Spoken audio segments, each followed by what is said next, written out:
¿Tenés algún lugar? No. ¿Derecha, izquierda? No, no tengo ningún perfil. ¿Puedo salir de espaldas? ¿Querés hacer toda la nota de espaldas? Lo mejor mío es la espalda siempre. Por aquello de que las espaldas hablan, ¿no? Y la tuya habla bien. De hecho, vos, ¿no tuviste un tiempo largo un tema con la espalda? Sí, yo tengo un trasplante de espalda. No, sí, pero ¿tuviste un tema? Sí, sí, tengo ¿Que problemas lo tenés? de hernias de disco en las cervicales. Pero, ¿y cómo va? Ahora bien, porque me aprendí a convivir con eso, pero digamos, no tengo muchas alternativas. No es operable y acá estoy. Inmediatamente, digo, cuando nosotros arrancamos esto, porque te conozco y también sé por dónde vas en algunos momentos, hay algo que es llamativo, notorio y admirable también, que es el humor. Digo, tenés como una capacidad constante de manejar y de ver la vida desde el humor. De salir de situaciones también. Sí, básicamente. De entrar en otras. También. ¿En qué cosas no podés meter el humor? ¿En dónde no entra? Vos sabés que casualmente es un tema sobre el que reflexiono bastante últimamente porque noté una merma considerable en el abanico de posibilidades en donde el humor ingresa o no. Yo antes jodía con todo, al punto tal, vos lo sabés, que muchas veces quedé medio como desubicado, porque a los payasos les pasa un poco eso, de golpe no hay terreno propicio y quedás como un estúpido. Sí. Últimamente siento que se restringió un poco ese abanico, es decir, tengo menos chances de encarar las situaciones con humor. En realidad tampoco es un propósito, no es un plan, ¿no? Yo no tengo... O sea, no fue algo ni pensado... No, yo creo que es una defensa. A mí me gustó mucho una cosa que le escuché decir una vez a Pinti y obviamente se la robé. Hablaba un poco de eso, de la aparición del humor. Él decía que casi generalmente el humor está directamente relacionado con el dolor. O con aquellas cosas que nos pueden producir dolor o que nos producen miedo. Y entonces hay como una posición defensiva que genera determinadas formas de humor. Yo creo que es un poco eso. Hay cosas con las que yo no sé si es que no puedo o siento que no me atrevo o que me parecen demasiado grandes y generalmente mi salida es a través de cierta estructura humorística. También está un poco heredado de mi viejo. Mi viejo era un tipo que usaba mucho el humor ácido, muy áspero. Le gustaba especialmente verse sumergido en situaciones apremiantes y hacer un poco de esgrima con su humor. Y yo me crié con él, lo viví, lo mamé, digamos, y se ve que me inculcó un poco eso. Pero nunca fue parte de un plan. Yo no tengo planeado hacerme gracioso. Es más, detesto a los tipos que se hacen los graciosos. Que en realidad lo saqué el tema porque, más allá de cuando nosotros hicimos Nueve Reinas y nos reíamos, digo, de hecho fue una película que disfrutamos mucho, pero también por lo que ocurría detrás, ¿no? El momento previo a la acción, que después me gustaría hablar de algo que tiene que ver con eso. En realidad hay algo en esto que estás diciendo. Nosotros compartimos hasta una semana durmiendo juntos en un hotel. Lo recuerdo con mucho cariño. Yo también, sí. Hermoso. Después podemos hasta entrar en detalles. Sí, por favor. Yo vi eso en vos, digo, en un momento, hablando del dolor, y a mí me impactó eso, más allá de la parte humorística y de las risas que tuvimos. ¿Dónde sentís que se aloja ese dolor en vos hoy? Sí. El dolor... Una vez mi hija Clara era muy chica, ahora tiene 18 años. Cuando tenía creo que 9 o 10, Florencia, mi mujer, me contó que se acercó y le dijo, no lo dejes a papá ver el noticiero porque llora. Entonces nos causó un poco de gracia, pero es una demostración clara de que cuando nosotros creemos que estamos educando con el discurso, en realidad estamos delineando con la acción, ¿no? Con la forma de ser. ella estaba viendo que el padre veía noticieros y lloraba. Y a mí me pasó durante mucho tiempo, todavía de vez en cuando me pasa. Lo que me supera y me produce mucho dolor generalmente está relacionado con, sé que es un término muy amplio, decir injusticia, pero con esas cosas que nos demuestran la vulnerabilidad del ser humano frente a un sistema, frente a la estructura, frente a la civilización. Esas cosas suelen producirme mucho dolor porque en el caso nuestro, que tenemos chances no siempre aprovechadas, de poder decir lo que pensamos o lo que sentimos, porque a veces nos hacen creer que es interesante, como en este caso, lo que uno pueda opinar con respecto a algo. Pasa un poco como con la fama o el reconocimiento. Siento que por un tipo que es reconocido, que logra notoriedad, hay miles de personas que a lo mejor tienen más capacidad o mayores dones y no han tenido la oportunidad de poder demostrarlo, o a nadie parecería haberles interesado.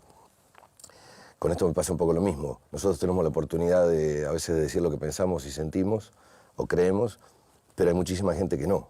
Hablabas de esto, ¿no? Del lugar del actor. Y si uno, viéndolo de afuera, por ahí para vos, en tu carrera no fue así, este proceso que voy a detallar ahora, pero hubo como una serie de rótulos que quizá pone el medio o el espectador, pero más el medio, especializado, entre comillas, que es galancito, comediante, actor serio, prestigioso, de culto, digo, número uno del lugar. Es gracioso. ¿No? El recorrido es gracioso. Pero, digo, a grandes, ¿no? Con una pincelada, trazo grueso, más o menos sería eso. ¿Qué presión tiene?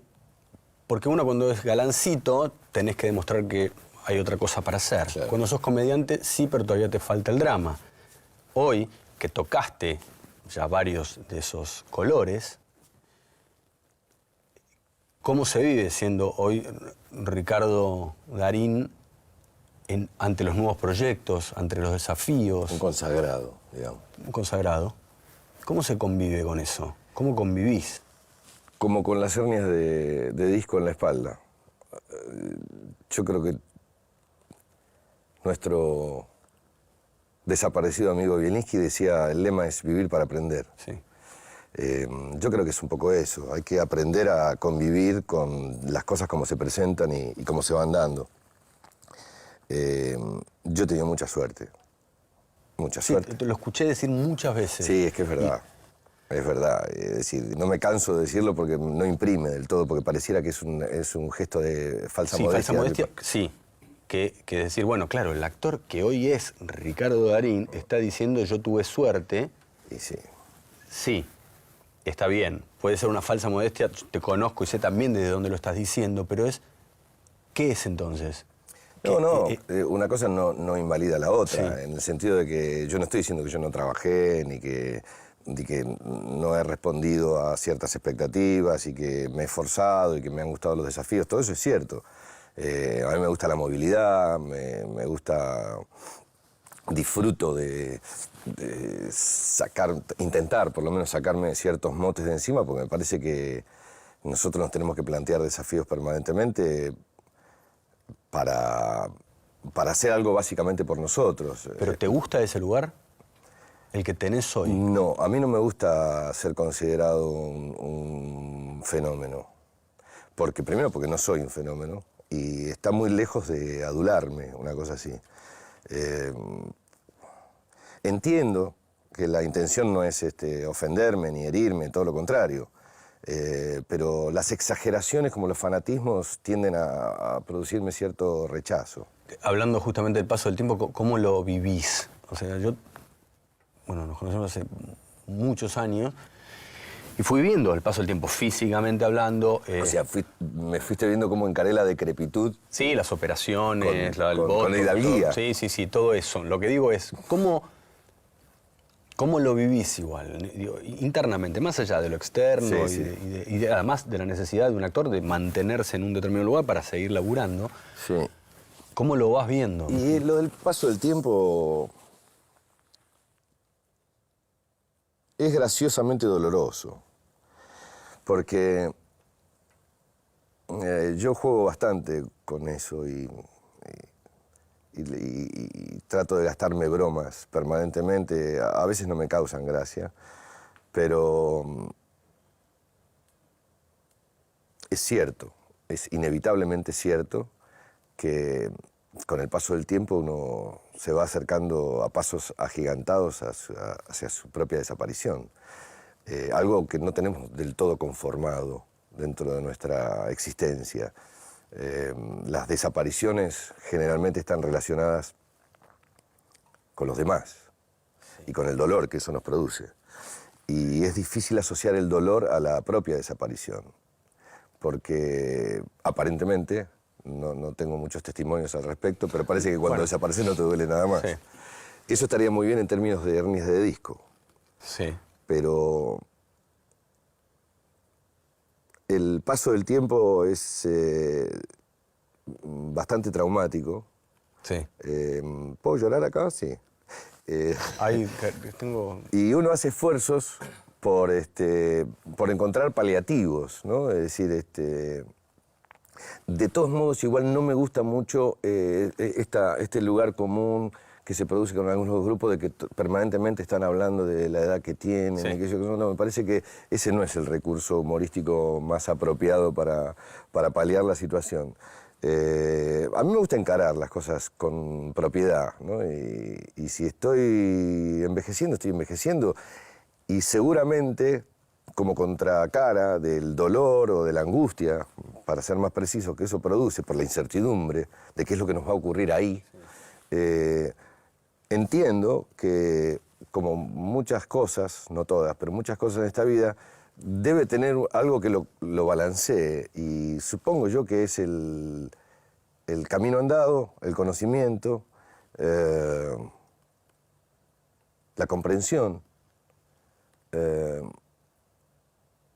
Me gustaría creer que lo que me espera por delante sería algo así como por fin tener un alma abierta, realmente abierta, y no de fórmula. O sea, que ninguno de los condicionantes de la civilización puedan afectarme en el sentido de la comprensión por los demás, del entendimiento por el dolor ajeno, de cómo se entiende la verdadera solidaridad. Me gustaría ir caminando hacia ahí. En definitiva, no relaciono mucho el paso del tiempo con mi profesión. Es lo que menos me preocupa. El paso del tiempo lo relaciono mucho más con mi mujer, mis hijos, mis amigos, mis sobrinos, mis hermanas. Es decir, sé que hay cosas que me voy a perder. Eso sí me duele. Y hablando, porque salió varias veces en la charla la palabra dolor, después saldremos un toque, ¿no? Pero digo... Después lo podemos editar. No, todo esto, claro, estamos grabando mucho para sacar. El dolor, digo, yo esto también lo planteo hoy que soy padre, me lo planteo, sí. Y vos hablaste de Clara y de Ricardo, de tus hijos. Y sobre todo, viniendo, porque esto lo sé, hasta lo has dicho alguna vez, el dolor de la muerte de tu padre, digo, al irse uno, al encontrarse con la muerte e irse, ¿pensás en ese dolor que va a quedar, sobre todo emparentado o teniendo la noción de lo que te causó a vos? Sí, sí. Sí, y eso me produce mucho dolor. Porque frente a la muerte de nuestros padres, una de las cosas primeras que se presentan es la sensación del reemplazo de roles. Es decir, cuando empezamos a ocupar esos lugares de esa gente mayor que veíamos todo el tiempo, con la que no comulgábamos demasiado, bueno, en el mejor de los casos sí, y nos damos cuenta de que empezamos a mirar alrededor y nos transformamos en los tipos más grandes de la camada. Y sí, imagino a mis hijos frente a ese tipo de situaciones y lo loco, paradójico, que me gustaría estar ahí para ayudarlos. Sí. Bueno, perfecto. Pero bueno, pero no va a ser posible.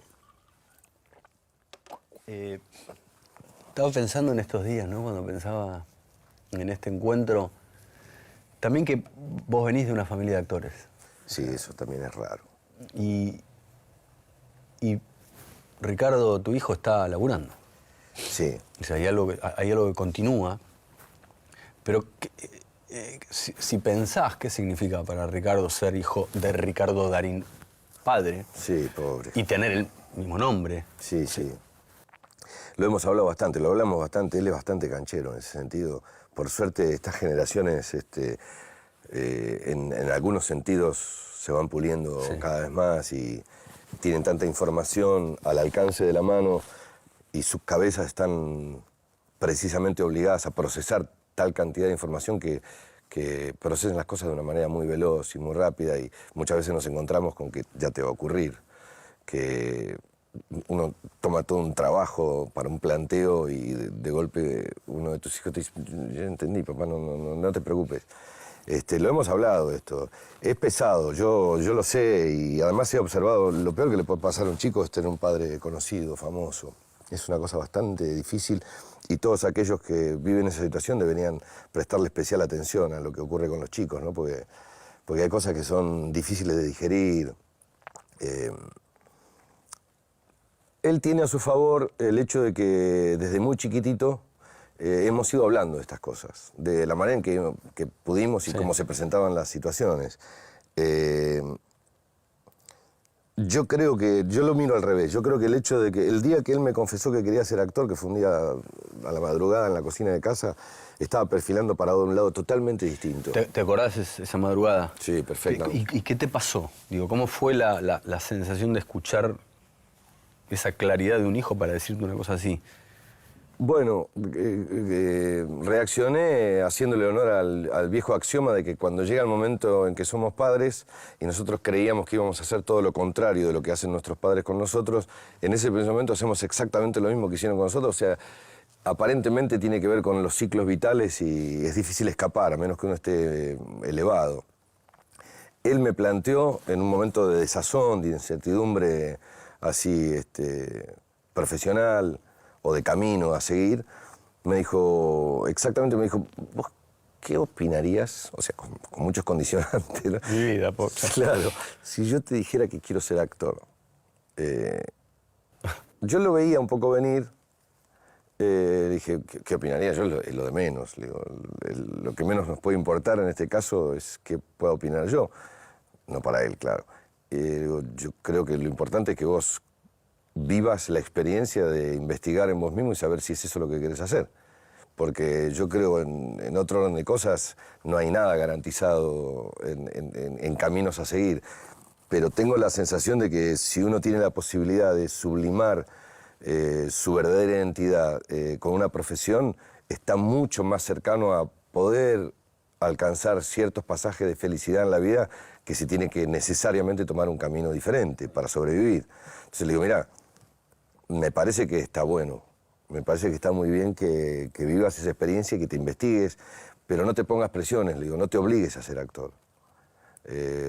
Me parece que es muy válido que tomes el camino de investigar a ver si es eso lo que querés hacer, si es eso en lo que te gustaría desarrollarte, sabiendo de antemano que, bueno, tiene de alguna forma cierta conectividad, porque venimos de una familia de actores, mi familia está plagada, mi hermana, mi sobrina, mi abuelo no tiene mucha relación, pero era empresario teatral, mis viejos actores, es decir, no me resultó tan sorpresivo.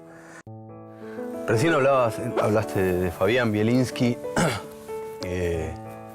y con quien compartiste dos películas además emblemáticas, ¿no?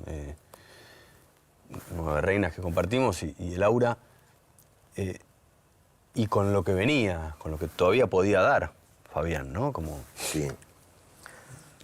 Sí, recién había arrancado. Nosotros igual tenemos esa anécdota de salir de la casa de él después de que nos invitó a comer pizza y a ver el primer corte de la película. ¿Te acordás? Que salimos con el auto. Como si fuera hoy. Salimos con el auto, con los dos autos, y nos encontramos unas cuadras más adelante. No, íbamos parando en las Sí, íbamos esquinas y parando en nos las mirábamos esquinas. y nos reíamos y estábamos en una situación realmente muy rara, ¿no? No nos había gustado mucho No la nos había película. gustado nada la película. Ni la pizza. Que Ni además la la pizza pizza ni la él la película. vendía como la mejor pizza del mundo. Sí, sí, fue muy graciosa la situación, pobre Fabián. Hay algo que, por lo menos yo, en nuestra experiencia compartiendo un set y un rodaje, vi, que es que, digo, yo no sé cuál es tu técnica. Digo, sé que en Nueve Reinas nuestra técnica de laburo era estar hablando de fútbol, de minas, hasta un segundo antes de que Fabián nos dijera acción. Sí, vos hablabas de Minas, yo de fútbol. No, me vos de acuerdo. fútbol, que Porque después yo vamos a era hablar casado, un no sé toque si de te acordás. fútbol. Sí. No, me hablaba de Florencia y de fútbol. Y del fútbol, de cuando ella jugaba al fútbol. Exactamente. Hay fotos, me mostraba así, los pelos o todo. Digo, la técnica era una cosa relajada. Digo, esto al lado de actores que tienen un estudio, un trabajo y que por ahí necesitan de una hora antes de una escena. Yo no sé si eso ha cambiado en vos. No, eso ha empeorado. Ha empeorado. Eso ha empeorado. O sea, a veces hasta en las escenas seguís hablando de fútbol y de Yo minas. antes creía que eso era un despropósito, a pesar de que lo curtía. Y hoy me he dado cuenta de que es una técnica en sí misma. Claro. Es una técnica en sí mismo, sí. Se puede analizar desde distintos enfoques, pero yo creo que cuanto más pesado es el diálogo, el texto entre manos, uno debería, en términos más o menos lógicos, debería desprenderse de la solemnidad que el peso del Alivianarlo, texto... Claro, sí, alivianarlo para dejarlo que fluya y no cometer el error de sobremarcar. Lo que pasa es que en el caso nuestro de Nueve Reinas, tal como lo veo yo ahora a la distancia, nosotros teníamos entre manos un organismo casi de relojería. Sí. Es decir, teníamos un guión De una solidez. de una solidez y tan pulido a través del tiempo, de la maduración que tuvo la oportunidad de Bielinski, pobre, de tenerlo tanto tiempo entre sus manos. Estaba tan pulido, tan craneado, tan pensado, que nosotros teníamos la única responsabilidad de ser esos dos elementos que entraran a jugar en ese tablero. Sí, ante eso hay algo que te quiero decir, que hay una frase de Mamet, creo que es, que en un libro verdadero o falso, que arranca diciendo que un actor, en realidad, debería ser como los pilotos de un avión. Es tocar los 3 o 4 botones que tiene que tocar y no empezar a hacer así con las manos para que el avión vuele más. Claro. Digo, el actor debería, porque también sabemos que hay actores que se pasan de Sí. eso y aletean, dicen de más. En ese sentido, yo recién, hoy traje el guión, tenía el guión de Nueve Reinas y estaba leyendo algunas escenas, cosa que no hago hace 12 años. Y me encontré con que respetábamos el texto a rajatabla. A rajatabla, sí.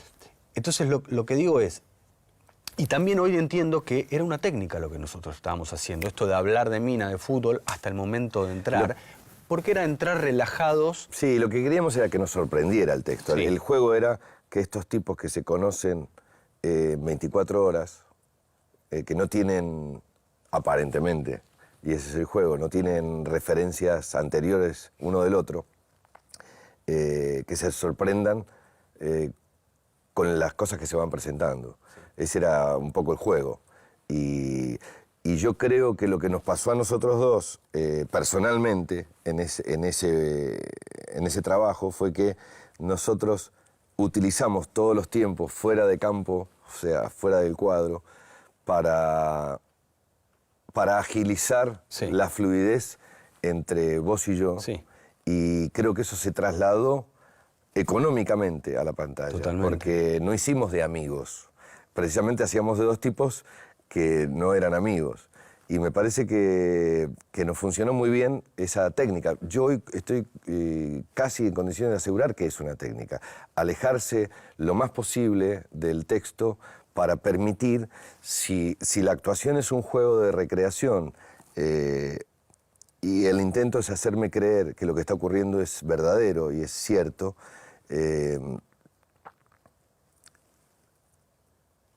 yo tengo que jugar el juego de hacerle creer al espectador que lo estoy pensando por primera vez, Sí. que nunca lo leí antes. Y eso creo que lo hicimos muy bien vos y yo. En ese caso, respaldados por un libro con esa solidez. ambos sabemos que no siempre ocurre eso. A veces nos encontramos con situaciones en las que es necesario recrear las escenas precisamente buscando esa verosimilitud, decir, no, para, esto no se puede decir. Cuando una estructura de un guión es sólida, difícilmente haya cosas que no se puedan decir, porque los personajes están parados sobre el eje en el que tienen que estar parados, y entonces todo se convierte en, si lo analizamos, digamos, a la distancia y nos detenemos en una sola escena de Nueve Reinas, seguramente podemos encontrar oraciones o frases que uno dice, no, ¿cómo se hace para decir esto? Sí. Pero nosotros, al estar parados exactamente en el eje de los personajes, la cosa fluía con facilidad. Y eso es glorioso, y eso habla también de un director. Habla de qué claridad tenía con respecto a la historia que quería contar. Pero ¿y qué te pasa con actores con otra técnica? Digo, esta es una técnica que hoy estás descubriendo que la es, que es una técnica que fuiste construyendo y que nadie te impuso. No, digo, yo no sé si vos tuviste un estudio, no. Fuiste descubriéndola, la fuiste disfrutando y aprendiéndola a medida que... Sí, uno se va cocinando... Sí, lo que digo es, ante estas técnicas, y esto lo sabemos también, ante actores con una técnica muy rígida, que también les da resultado. Y opuesta. Sí. ¿Qué te pasa con eso? ¿Qué te pasa con ese tipo de actores? Me pasa como con todo, con las personas. Yo quiero ser cada vez más abierto. Quiero ser cada vez más comprensivo y más respetuoso, porque creo que es el único camino posible, dadas las circunstancias y los parámetros con los que nos estamos manejando. Todo indicaría que vamos encaminados hacia todo lo contrario. La intolerancia está cada vez más desenmascarada. Ya ni siquiera hay pudor por la intolerancia. Entonces creo que, por lo menos para mí, para poder soportar la vida en comunidad, mi único camino posible es ser cada vez más abierto y tolerante. Cosa que no sé si siempre fui. Y me pasa con los actores lo mismo, y con las actrices. Con las actrices es distinto. Pero con los actores me pasa eso. De golpe aparece un tipo con una técnica absolutamente opuesta o distinta, y lo primero que me produce, lucho contra la primera impresión, que es el distinto siempre nos produce una sensación de desazón. Sí. Y esa desazón nos puede confundir, hacernos creer que es una amenaza, que es hostil. Y a lo mejor hay mucho para aprender ahí. Lo primero que hago es mirarme a través de ese encuentro, tratar de entender por qué me produce incomodidad, si es que me la produce, y tratar de abrirme lo más posible, abrir bien los ojos y la cabeza para ver qué es lo que hay para aprender de ahí. Solo eso, si me reconozco haciendo ese trabajo, solo eso me permite después oponerme si no estoy de acuerdo. Si siento que me opongo sin hacer el trabajo de tratar de comprender, me siento un estúpido. Hay una parte que vos sientas que es como la parte fundamental de tu laburo actoral. Estoy hablando en cine, ¿eh? Hay actores que laburan corporalmente, hay actores que laburan con su jeta, su cara. Y hay actores que profundizan hasta el plano, ojos. ¿No? Tengo los ojos de Darín. Sí. Sí, no, yo creo que aprendí 2 o 3 truquitos. Y con eso vengo remando bien. Pero aprendí 2 o 3 truquitos que son importantes. La mirada en el cine es algo muy importante. La mirada siempre es muy importante, no solo en el cine. Lo que pasa es que en el teatro uno trabaja con todo el cuerpo y a unas distancias. La pantalla es tan grande en cine. Logra, en el mejor de los casos, logra que nos metamos adentro del alma de los personajes. Sí. Si tenemos la suerte de estar viendo a alguien que nos permite jugar ese juego. Sí. No solo a alguienes, porque es cómo lo muestra el director, cómo fue escrito y cómo los actores lo interpretan. Sí. Digamos, a pesar de ser un lugar común y una frase muy trillada, sería como que los ojos son de alguna manera la ventana por la cual o la puerta por la cual nosotros podemos meternos adentro de un tipo. ¿Y qué te pasa cuando te encontrás? La pregunta lleva a esto final que voy a decir ahora, pero ¿qué te pasa cuando te encontrás con directores que no tiran ese plano que ayuda a que eso que vos querés contar de esta manera, que vos decís entender, sea posible. O sea, bueno, a mí me está pasando una cosa ahora, ya que lo mencionaste, que tiene que ver con lo que hablábamos al principio, que a veces me doy cuenta de que cuando vos llamas a un tipo que ha trabajado mucho o que es muy reconocido por algunas cosas o algunos tips y demás, de golpe aparece alguien que quiere trabajar con vos, pero que precisamente lo que quiere es trabajar con vos, pero dejar de lado esas cosas que sabe que son herramientas importantes en tu trabajo, en tu forma de hacer el trabajo. Sí. Entonces, nuevamente, hago el trabajo de... Cuando reconozco la ira que eso me produce, me calmo, me reviso, me analizo y digo, mira, vamos, ¿por qué es esto? A lo mejor la propuesta que tiene es interesantísima, porque precisamente lo que quiere es que nos alejemos de cosas. Entonces lo sigo. Si veo que es nada más que un capricho, en algún momento planto y digo, mira, me parece que acá tendría que ocurrir tal cosa y no está ocurriendo, o me estás quitando las dos muletas y me estás dejando frente me estás empujando al vacío. Sí. Pero de golpe la propuesta puede ser interesante y puede ser... lo que tiene el cine es eso. Afortunadamente todos los días aparece gente nueva, con nuevas ideas, con propuestas que pueden ser arriesgadas, incluso pueden ser equivocadas. Pero de eso se nutre exactamente la actividad. De que alguien venga y nos muestre una forma nueva de hacer cine o de hacer teatro o de expresión, sea cual fuere. Debemos estar abiertos a ese tipo de cosas, debemos correr el riesgo. Yo de hecho estoy dispuesto a correrlo. Lo he hecho hace muy poco tiempo y lo sigo haciendo. Yo soy operaprimista. Me llaman y si me convocan y si el libro me conmueve o me funciona por el motivo que sea, cuentan conmigo, aunque a veces... Sin experiencia previa. Claro, sin experiencia previa y no necesariamente porque se trate de una propuesta comercial o que me suponga a mí un beneficio económico. No, he hecho cosas... simplemente porque me parecía que había que hacerlas. Porque está bueno que pase eso. Es decir,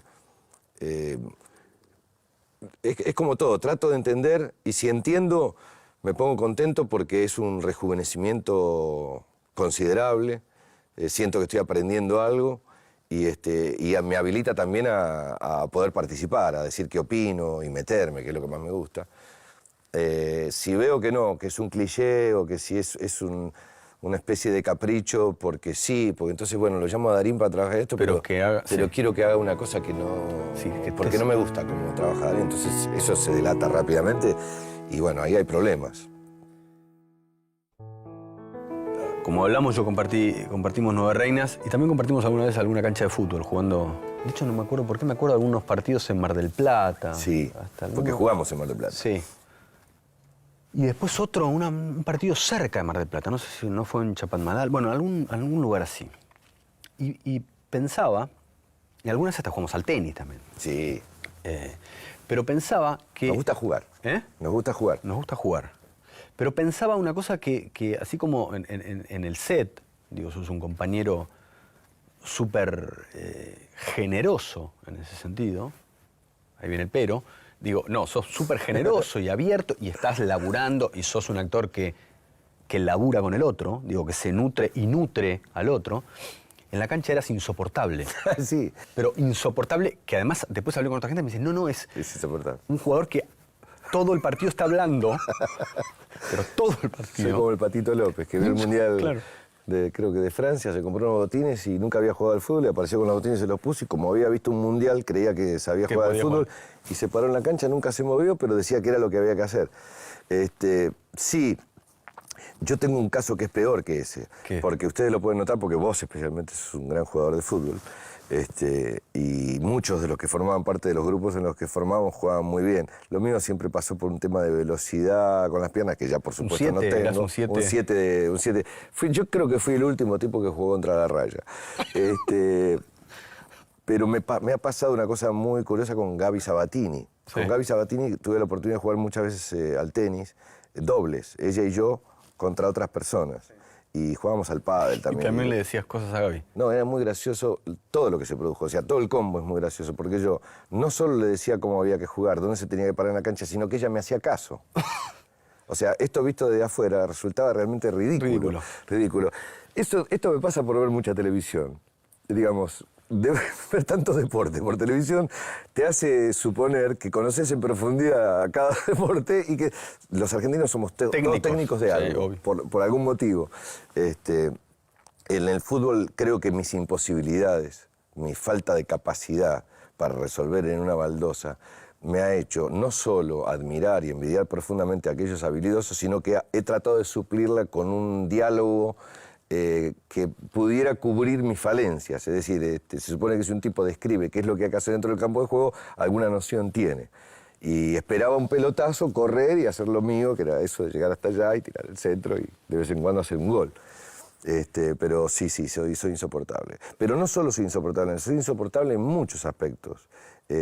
Y constatar eso y comprobarlo es doloroso también, porque yo detesto a la gente que es insoportable. ¿Y te notas así? A veces me pongo insoportable. Ahora estoy, por ejemplo, reiterativo. Estoy más grande, ¿sí? Estoy más grande, estoy entrando en la tercera edad y se ve que me estoy poniendo reiterativo. Y mis hijos me lo hacen ver, a veces con más humor que en otros casos. Clara, por ejemplo, es bastante desconsiderada en ese sentido, cosa que me causa gracia. Me gusta que tenga la libertad de mandarme a cagar. Pero el chino es muchísimo más educado, es un tipo muy educado. Me dice, papá, no sé si te das cuenta de que esto ya me lo dijiste 233 veces. Y sí, es así, uno va constatando y se convierte un poco en aquella cosa que detestaba de los padres, ¿no? Porque pareciera que tanta recomendación está basada en la desconfianza o en la falta de capacidad del joven de turno. Y no pasa por eso, no pasa por eso. Yo creo que pasa por la falta de presencia in situ. Es decir, como hablábamos hace un rato con respecto a lo que ocurriría después de la desaparición de uno, ¿no? Es decir, no estar ahí en el momento en que yo creo que es una pulsión necesariamente paternal. Si hay algo que describe una paternidad o una maternidad, en algún punto creo que es eso. Es no soportar no estar ahí en el momento necesario. Recién hablaste del argentino, ¿no? De algo argentino y pensaba, sobre todo en los últimos años, que como el gran remador de notas, este título que por ahí te pesa más que el actor prestigioso. Y ese es pesado también. Digo, ¿no? El gran remador de notas. Sí. Como notas que a veces son, justamente, claro, si no las remás vos, se hunden. Sí. ¿En qué lugar te pone eso? Pero tiene una doble fase eso también. ¿Qué es? Yo creo que es Gracias por remar esta, ¿no? Digo, empezando por ahí. Esta, por suerte, es una de esas que no hay que remar, que fluye sola, por muchos motivos. Yo creo que tiene una doble faz porque yo soy bastante malo. A pesar de que hago lo imposible por generar una imagen de buena persona, yo soy bastante malo, en un sentido bastante malo del término malo. ¿Sos malo? Soy malo. Sí, no, digo, yo me acuerdo un chiste que me hiciste en Mar del Plata jugando al fútbol. Claro, a mí se me arrancaba a caer el López y me decías, Andrea Gassi sos vos. Yo digo, ¿por qué? Por el corte, porque yo tenía justo en ese momento un poquito más largo acá. Tenía bastante más largo. Sí. No, me decían, no importa, Gassi todavía no estaba rapado. Pero se estaba haciendo unas pelucas raras. Estaba haciendo unas cosas muy raras. Sí. Vos habías arrancado con un prestapelo, por suerte ya eso lo has dejado de lado. No. Ya está.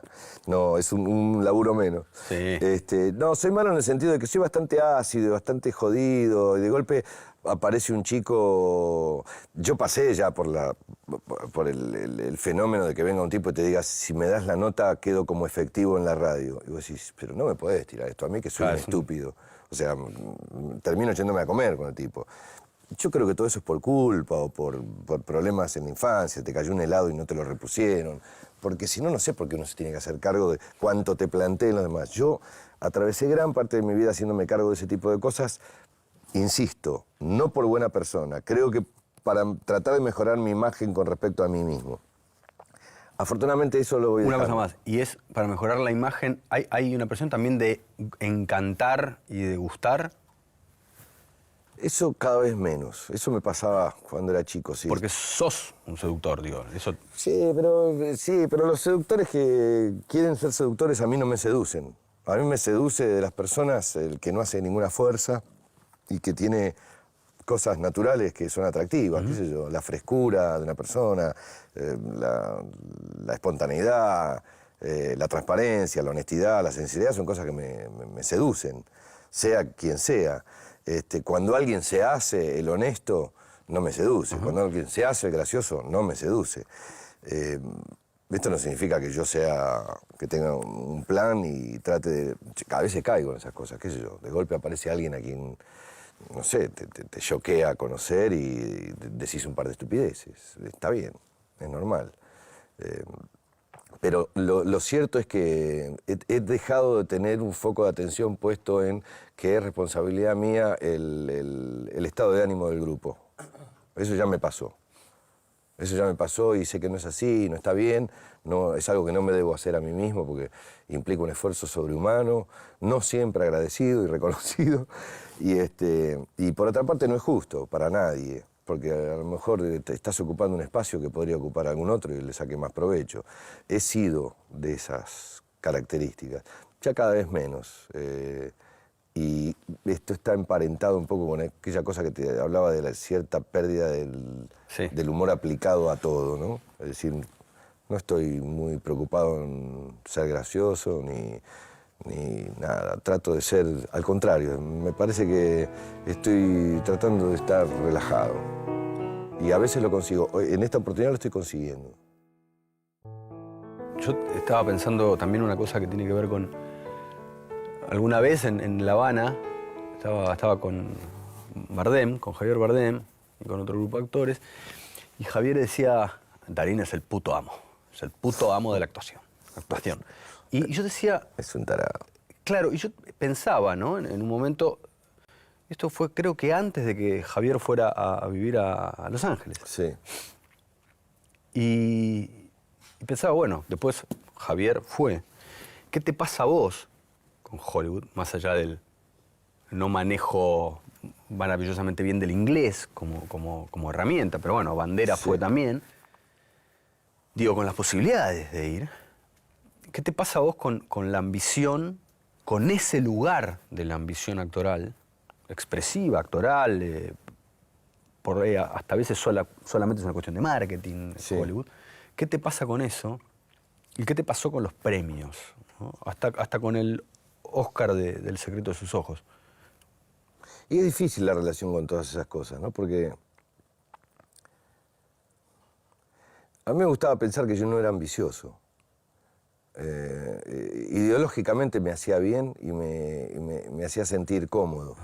Pero últimamente, como sospecho siempre de mí, por razones obvias, últimamente estoy pensando que soy mucho más ambicioso que los ambiciosos. ¿Las razones obvias son? Digo, ¿o no podemos revelar? No, bueno, eso queda a criterio del consumidor, para quien quiera leer entre líneas. Me parece que lo mío vuelve a ser, describiendo de alguna manera lo cíclica que es la vida, un acto de soberbia. Yo creo fehacientemente que no hay nada más importante que cuando uno muestra un trabajo, qué es lo que pasa con la gente, con la audiencia. Porque como es el punto final, es a donde tiene que llegar, yo creo que no hay nada que se parezca a eso. Por supuesto que la repercusión que tiene un premio, sobre todo de acuerdo a las calidades o tallas de los premios, pueden llegar a ser incomparables con respecto a lo que le pase a una familia frente al televisor viendo una película. Pero a mí me parece que es al revés. Me parece que una cosa es producto de la otra y no como nos quieren hacer creer. Por eso es que sigo sosteniendo que no hay nada más importante que lo que opina el espectador. Nuestro trabajo está destinado a eso. A pesar de que muchos dicen, no, a mí no me importa nada. Que yo creo que a mí sí me importa. A mí me importa qué le pasa a la gente con la historia que estamos contando. Después uno puede hacer una serie de lucubraciones. Yo tengo una relación rara, móvil con respecto a esas cosas. De golpe me puede hacer ir a la entrega de un premio el hecho de que hay alguien que es un amigo y no quiere estar solo. Y me engancho por ese lado, entonces ya me justifico y me saco de encima el problema. Y de golpe no me gusta cómo está conformada una troupe que va a ir a tal lado y me quedo afuera. Y no la paso mal por eso, porque en sí mismos los premios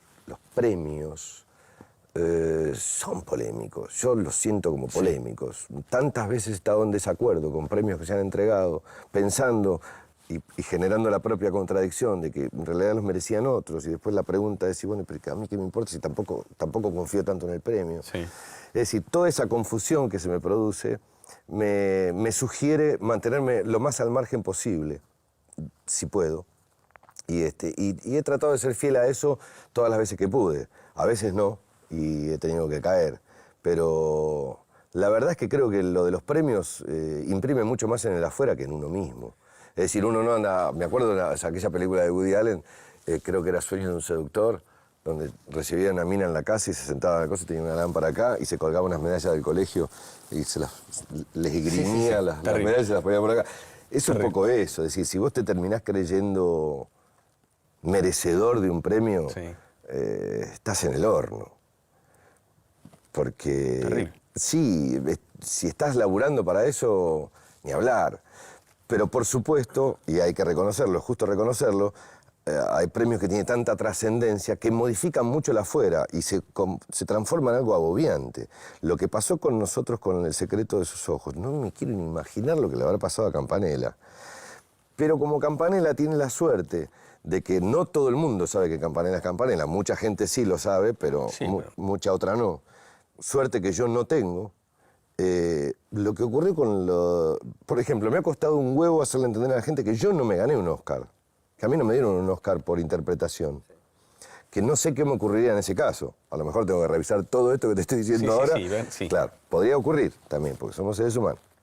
Pero primero me costó muchísimo convencer a la gente de que yo, hasta que he abandonado, yo por ejemplo ya abandoné, ya no lo digo más, porque me he dado cuenta de que no le importa a nadie eso. Todo el mundo necesita creer. Ganaste. Cuando me tiene enfrente, en el supuesto caso de que lo que le haga perder el pulso es el Oscar, necesita creer que yo soy depositario o que he estado tan próximo que se podría hasta tocar el premio.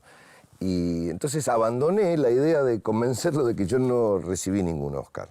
Porque me di cuenta de que no les interesa oír eso. Lo que les interesa oír es qué pasa. Y la verdad es que a mí no me pasó nada. Pero nada, no mal, bien. No me pasó nada, pasa afuera. Pero ¿a vos qué te va a pasar? Si primero no te lo dieron a vos y segundo,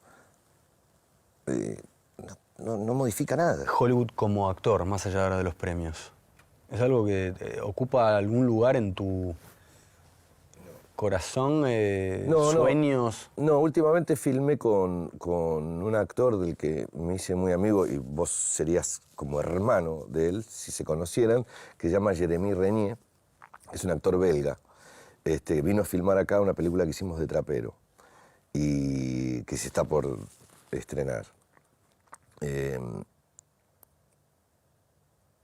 Y él me batalló mucho sobre este tema porque él sí ha hecho películas en Hollywood, él sí tiene un agente y una oficina de representación en Los Ángeles y todo el tiempo me jodía con esto de que cómo puede ser que yo no tenga un agente en Estados Unidos. Y yo le decía, era muy gracioso lo que hablamos porque además hablamos en un idioma Frankenstein, era una mezcla de inglés, francés y castellano, pero nos entendimos desde el minuto cero y él me machacaba mucho sobre este aspecto porque como hizo la experiencia y le fue bien, es un muy buen actor el chico. Me decía que me quería presentar a sus agentes para que me manejaran a mí. Yo le dije, mira, es muy difícil actuar en un idioma en el que uno no piensa. Es lo que yo creo, ¿no? Lo he hecho en inglés y lo he hecho en francés. Cosas acotadas es una cosa, pero tener el peso de un personaje a través de toda una historia, que yo sospecho mucho de eso. A lo mejor es una inhibición mía y la vida se encarga de demostrarme que es una tontería, que se puede hacer, y bien. Yo no lo sé, sospecho. Pero entonces él me batallaba sobre eso y me despertó un poco cierta curiosidad porque sé que como venía con muy buena leche de parte de él, me puse a pensar un poco en eso. Pero la verdad es que me asusta un poco la idea de actuar en un idioma en el que no pienso.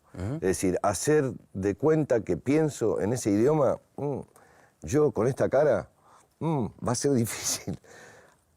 No lo sé. A lo mejor se presenta la oportunidad. Me plantearon un par de veces eso y las dejé pasar porque no me gustaba lo que me proponían. Sumado a que seguramente me daba un poco de temor también, ¿no? Pero básicamente no me gustaba lo que me proponían. Me propusieron hacer de narcotraficante mexicano en una producción americana, que es una costumbre que tienen los americanos de creer que todos los narcotraficantes son latinoamericanos. Son latinos, ¿no? Sí, como si ellos no tuvieran, y eso me puso un poco nervioso. Pero bueno, a lo mejor aparecen otras oportunidades. Richard, en realidad este ciclo son charlas con gente que tiene algo que ver con mi vida, gente a la que respeto, sigo, recurro en algún determinado momento, artística o humanamente. Sos uno de esos en mi vida, digo, en este recorrido artístico nos hemos encontrado una vez, pero nos conocíamos de antes. Y quería un poco preguntarte estas cosas, entender a partir de tus respuestas, quizás hasta algunas mías, y agradezco eso, agradezco la charla y tu apertura, tu remo ante la charla. No, el agradecido soy yo, porque yo sé que vos incursionaste en esto de investigar el alma humana y someterte a ese camino, y me gustó mucho cómo lo hiciste y me encanta que sigas experimentando, investigando, exponiéndote y generando este tipo de charlas. Así que el agradecido soy yo. Vos también, innegablemente, formás parte del recorrido de mi vida y yo te deseo lo mejor. Sé que pasaste momentos duros. Han pasado. Y creo que no nos olvidemos de Bielinski. Vivir para aprender. Gracias. Gracias, Richard. Buenísimo.